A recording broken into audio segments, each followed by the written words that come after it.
Namasté tout le monde, bienvenue sur notre planète zen, à nos samedis zen ensemble. Aujourd'hui, on va parler de Anitya, l'impermanence pour apprendre à surfer joyeusement avec un sourire dans les hauts et les bas de la vie.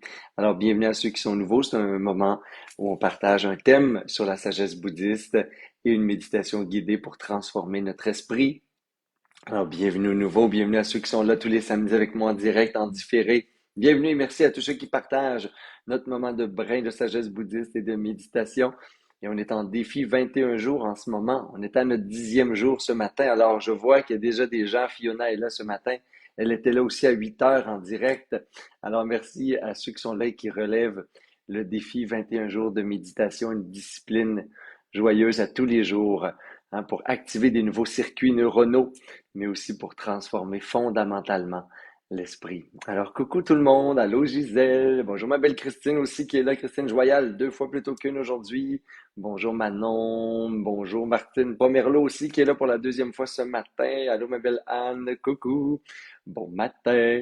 Je vais vous révéler quelque chose. Quand je suis dans ce décor avec ce Bouddha, c'est le Bouddha de Nathalie. Alors, quand je suis là, je ne dirais pas toujours, mais quand je suis là, c'est parce que je me réveille au pays de Nathalie Simard. Alors, je suis dans sa maison aujourd'hui. On est chanceux de vivre des beaux moments ensemble. On prépare des très beaux projets. Un jour, on vous en révélera davantage. Mais juste pour vous le dire comme ça, là, pour les Québécois, avant de plus, là, quand vous voyez ce petit Bouddha là en arrière, c'est pas mon Bouddha. Je suis plus chez moi. Je suis dans la maison chez mon amie Nathalie qui vous fait dire un beau bonjour ce matin. Alors, elle médite avec nous souvent les samedis, même quand je suis pas avec elle.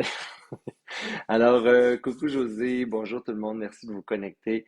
De se connecter ensemble, à la richesse de la Sangha, c'est de se motiver à être là. Je sais qu'il y a des gens qui partagent, des fois qui taguent des amis pour leur dire, hey, découvrez cette vidéo-là, médite là-dessus. C'est vraiment chouette de voir à quel point 2 ans et demi, 3 ans, presque après le début de la première pandémie, où on a commencé à méditer ensemble tous les jours. C'est la première fois que j'offrais autant de vidéos et de méditations en direct et gratuit dans ma vie. On continue à méditer ensemble, qu'il y a des gens qui se tournent encore vers ce beau refuge à l'intérieur d'eux pour créer, hein, des sources de bonheur stables et durables. Alors, pour ceux qui ne me connaissent pas, mon nom est Martin Bilodeau. J'ai le bonheur de partager avec vous tous les samedis un moment de sagesse bouddhiste et une petite méditation guidée. C'est sûr, c'est un moment très court, hein. On n'est pas dans l'espace d'une retraite. On n'est pas dans des enseignements approfondis. Il y a plein d'autres programmes et de retraites et de voyages que j'offre. Vous pouvez voir tout ça sur martinbilodeau.com. Alors, aujourd'hui, Anitya, vivre avec les hauts et les bas de la vie sans perdre, hein, de vue la joie essentielle à notre être. On est dans la semaine, bon, on est dans la semaine, nous on était dans la semaine sur la joie de vivre dans le défi 21 jours.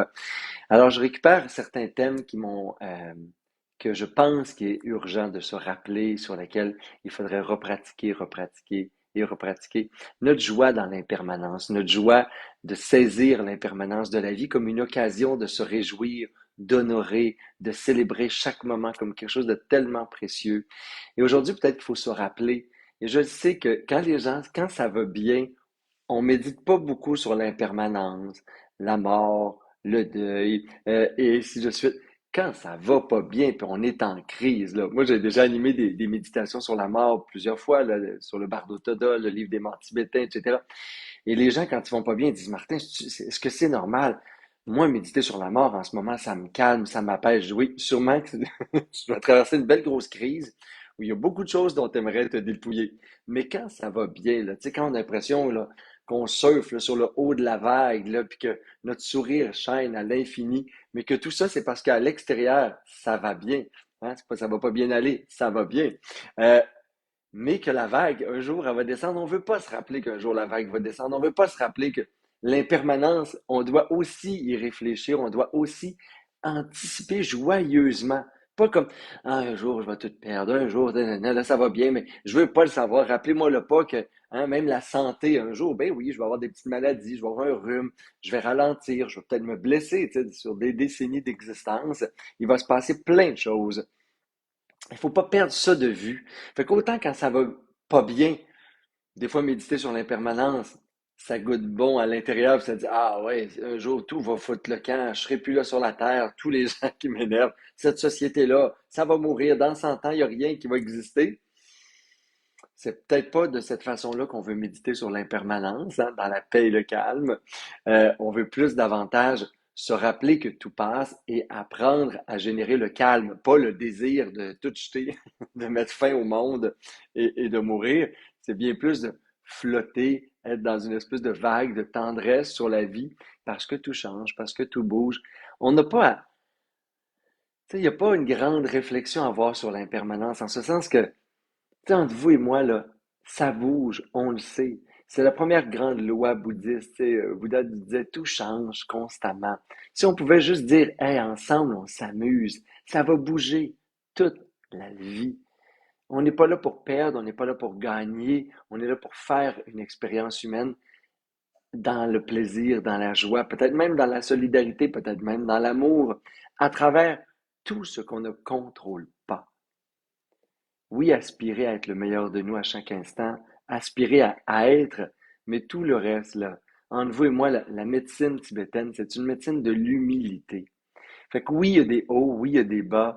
Et si on arrête de prendre ça personnel, ben on se rend compte que j'ai peu d'impact sur les hauts et les bas de la vie. Je peux chaque jour offrir le meilleur de moi à chaque instant. C'est l'engagement qu'on fait quand on devient comme un samouraï, le zen, un samouraï de la compassion, un samouraï de la joie bouddhiste, le guerrier Shambhala. Mais ultimement, on le fait avec beaucoup d'humilité. Et si on le fait avec humilité, qu'est-ce qui arrive? C'est que dans la vie, on a l'impression, on se donne l'impression d'être tellement important. On se donne l'impression de pouvoir contrôler la vie, l'avenir, les autres, notre santé, le futur. Et pouf, à un moment donné, ça meurt, ça part, ça change. Une pandémie, une guerre, une récession. Et c'est correct. Ce que je veux dire aujourd'hui, c'est tout ça, c'est correct. Et dans l'histoire, on n'a pas tant d'importance que ça. Et on n'a pas tant de contrôle que ça là-dedans. Imaginez le poisson dans l'eau, là, qui essaye juste de résister au courant, d'influencer le courant, de créer des vagues quand il n'y en a pas, d'apaiser les vagues quand il y en a.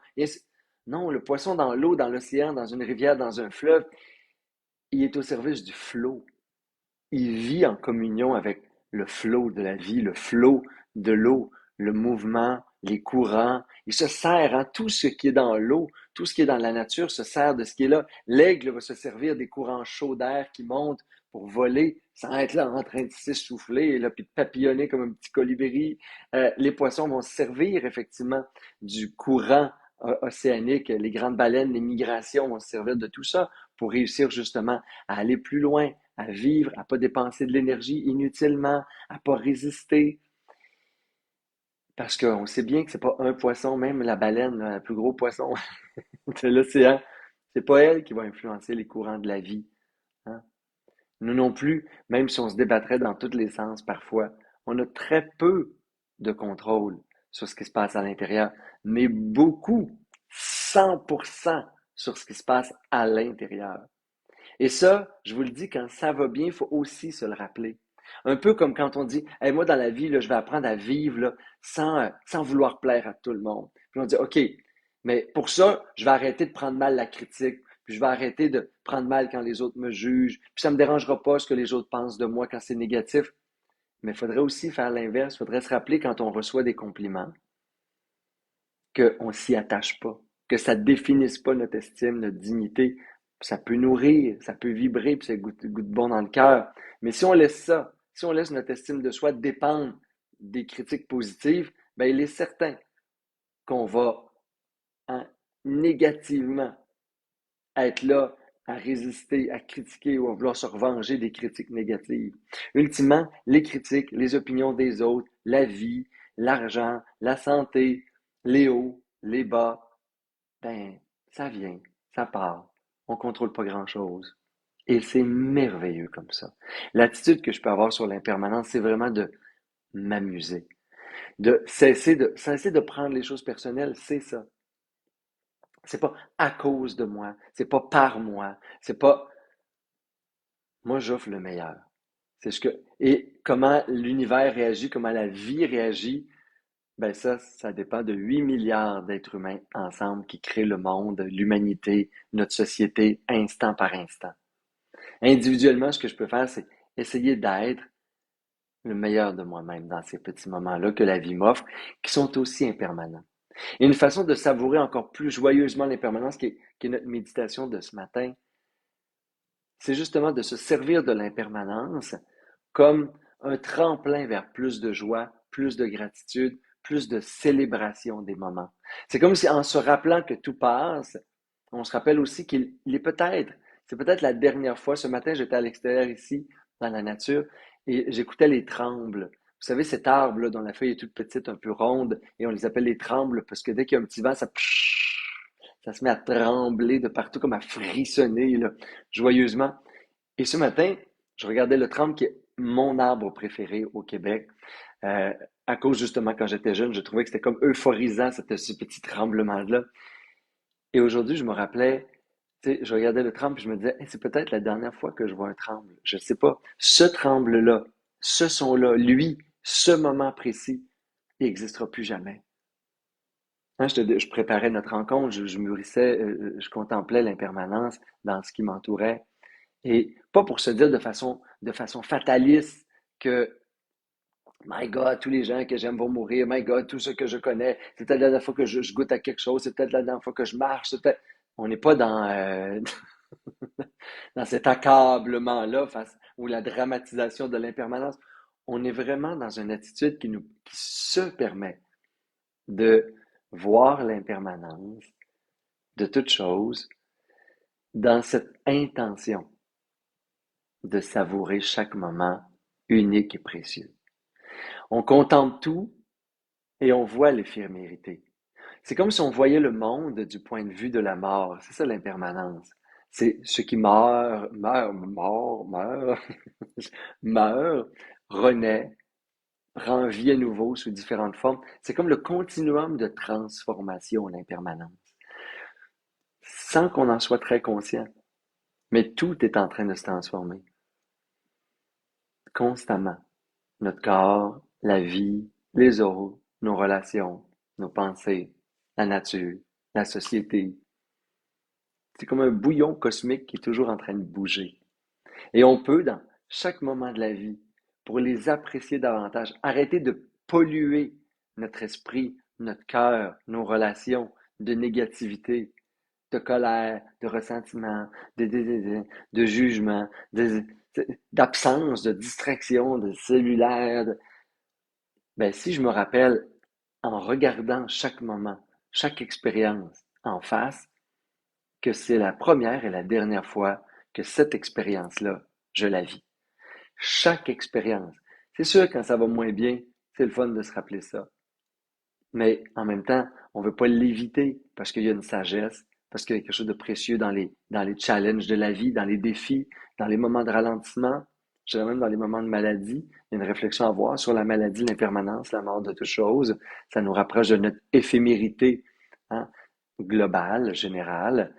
Et quand les choses vont bien, ou quand les choses sont juste ce qu'elles sont, ben, me rappeler que ce matin, c'était le seul moment où je vivais ce matin-là, avec ce tremble-là, avec ce vent, cette texture, ces odeurs, son bruit, son chant à lui. Parce qu'en l'observant et en le contemplant dans l'éphémérité du moment, je passais d'être absent à ce qui était là autour de moi, à être présent, à savourer, et à un moment donné, dans l'abandon de ce moment qui est presque devenu magique, le tremble, le vent, un arbre.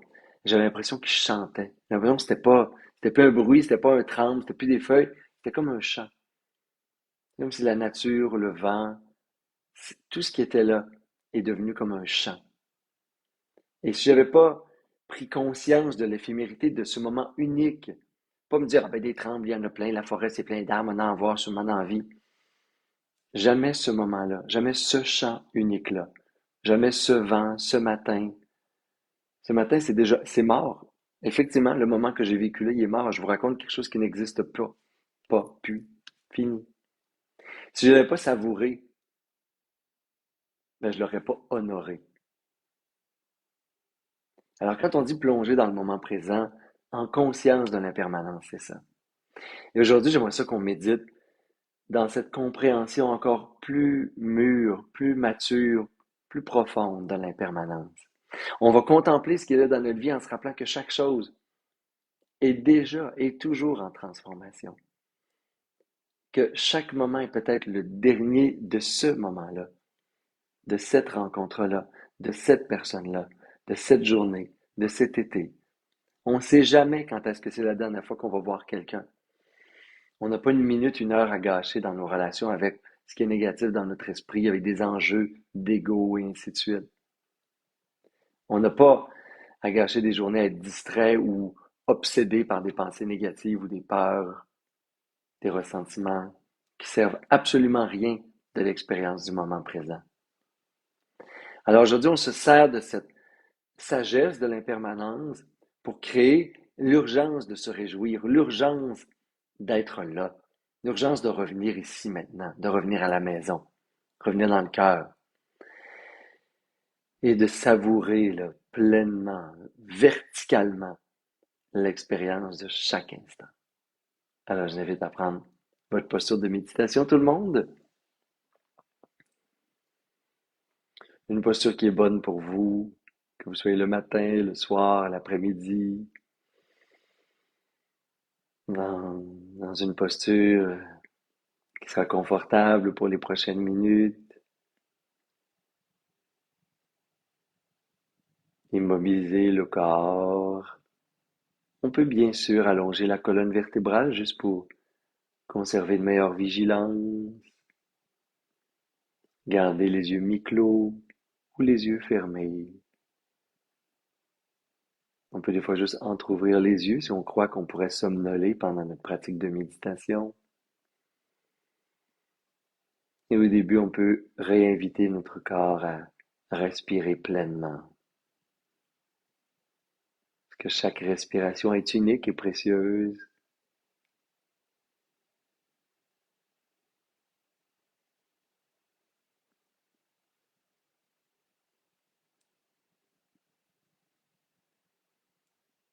Que ce beau corps, comme je dis souvent, est une machine qui fonctionne à l'air. Alors on veut laisser l'air circuler facilement.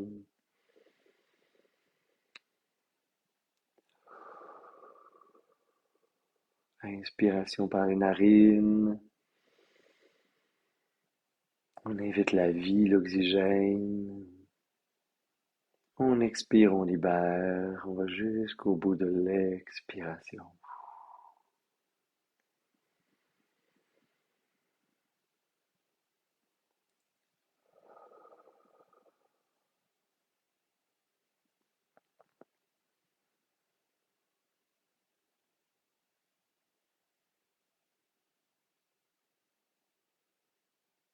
Et on peut fermer la bouche.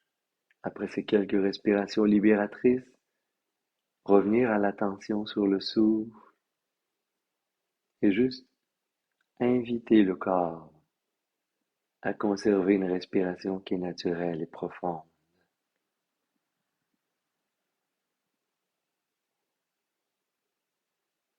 Détendre les épaules, relaxer les muscles du visage.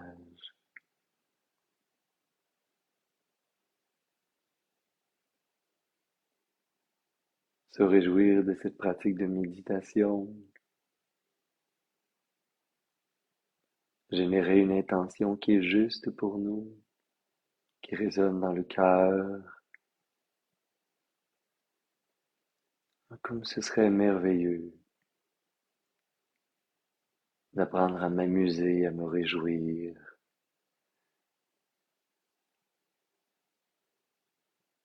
avec l'impermanence et l'éphémérité du monde, de tout ce qui m'entoure,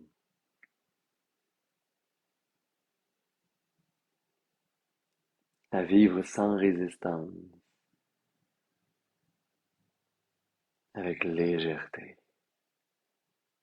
calme, espoir, dans les hauts et les bas de la vie.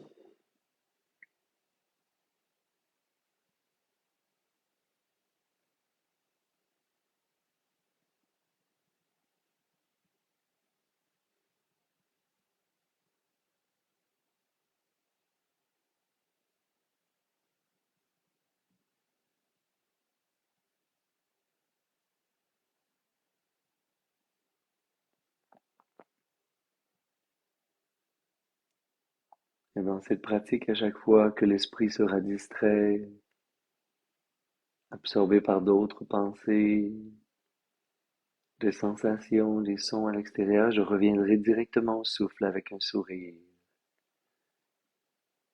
Ce souffle, mon ancrage dans le moment présent. J'inspire, je peux penser, inspire. J'expire, je peux penser que j'expire. Juste être là.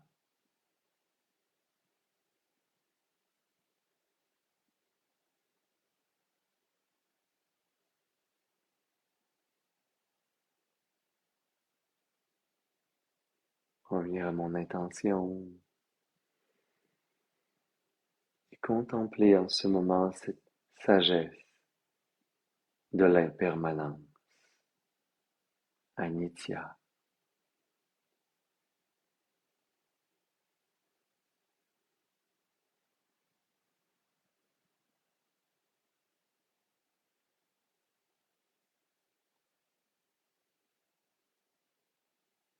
Prendre un temps pour me rappeler que chaque moment de la vie est complètement unique. Chaque expérience dans son éphémérité ne se présente qu'une seule fois.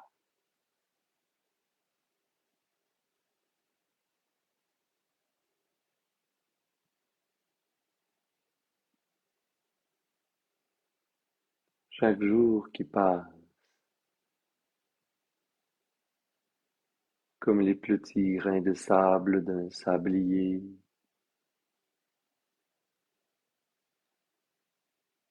me rapproche tout doucement de la mort.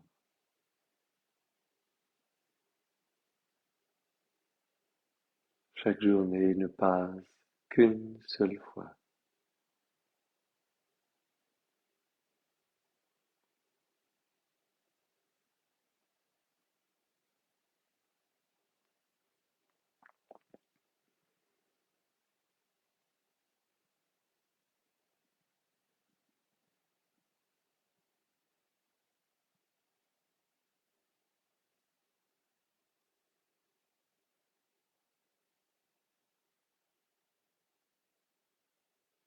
Il n'y a jamais un moment dans ma vie, une expérience ou une relation qui s'est vécue exactement de la même façon. Le contexte, l'environnement, plein d'éléments qui sont invisibles à ma conscience, se transforment continuellement.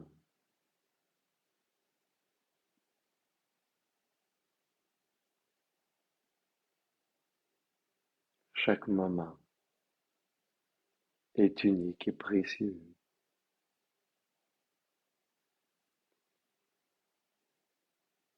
Je ne sais jamais quand il s'agira de mon dernier moment, mon dernier lever de soleil, mon dernier toucher de tendresse,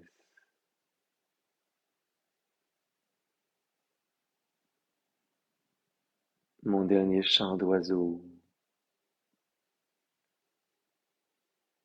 ma dernière danse,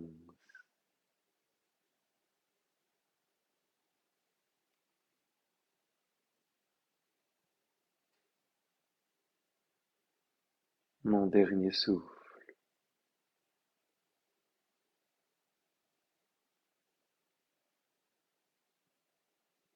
mon dernier au revoir à quelqu'un, mes dernières paroles échangées,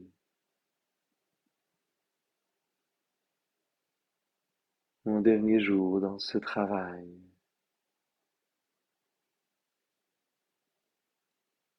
ma dernière année dans cette maison,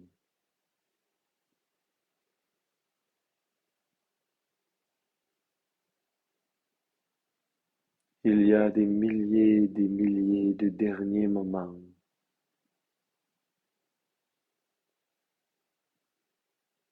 À chaque année, il y a des derniers moments qui ne reviendront plus jamais, sans que j'en ai vraiment eu conscience.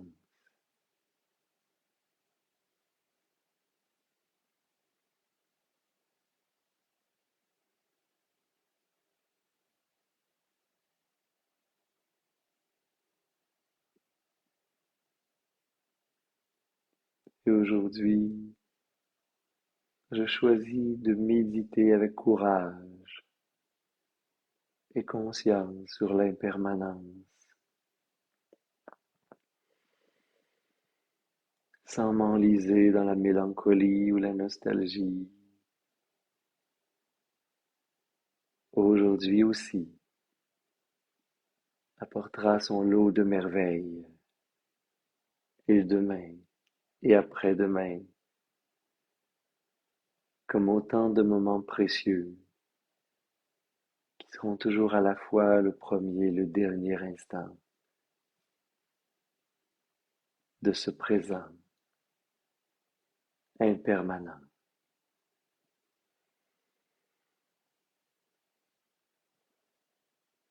Et je peux choisir de m'amuser, de savourer.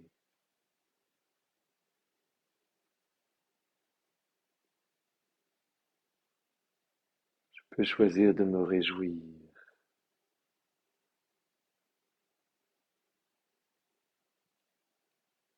J'ouvre mon cœur à chaque instant. J'ouvre mon cœur à chaque rencontre. J'ouvre ma conscience à chaque expérience,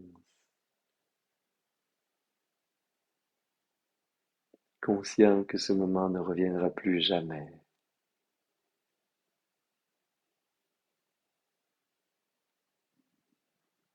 Je choisis d'y être pleinement présent. Gratitude, réjouissance, et je m'abandonne à ce qu'il y a de plus beau en moi, à ce que je peux offrir de plus beau, d'instant en instant.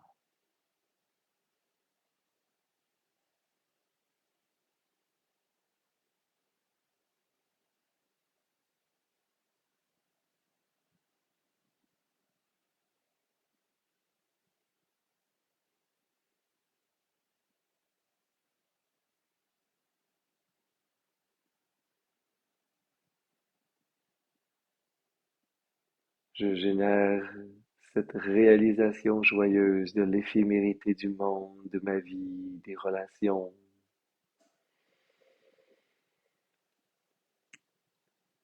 Et je suis saisi d'une urgence de me réjouir, de m'abandonner, de lâcher prise en conscience et de savourer encore plus chaque instant.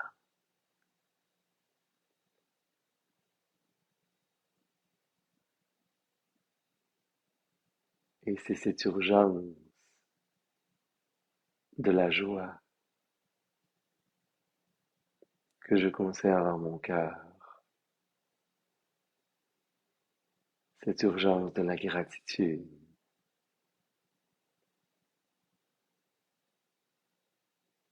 cette urgence de vivre,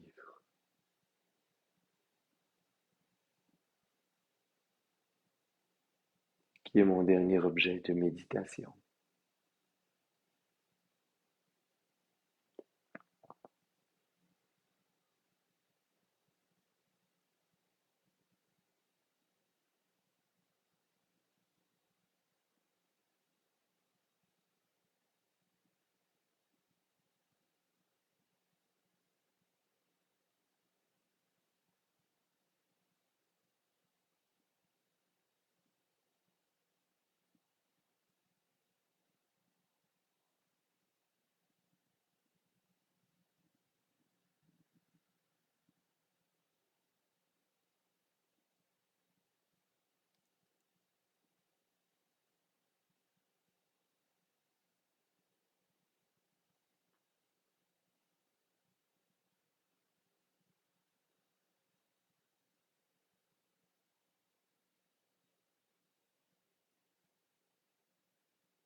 Et vous pouvez doucement reprendre quelques respirations plus profondes.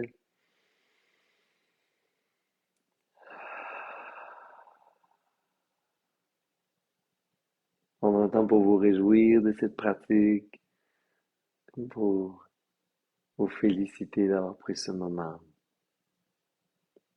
pour cultiver un élément de sagesse à l'intérieur de vous.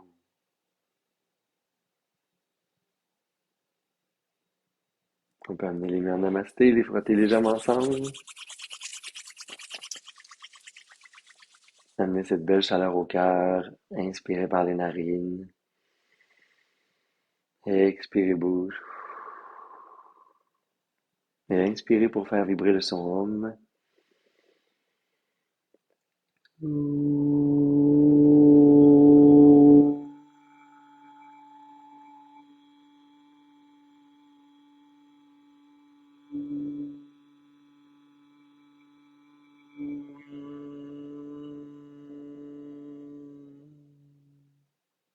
Namasté. Namasté les beaux amis d'amour, merci d'avoir été là, merci de partager cette pratique, ce petit moment de brin de sagesse bouddhiste. Merci de faire partie de ma vie. Merci de chaque samedi précieux, unique, qui ne reviendra plus comme il était là. Merci de savourer ces moments ensemble. Et on se voit pour ceux qui veulent être là la semaine prochaine. Namasté.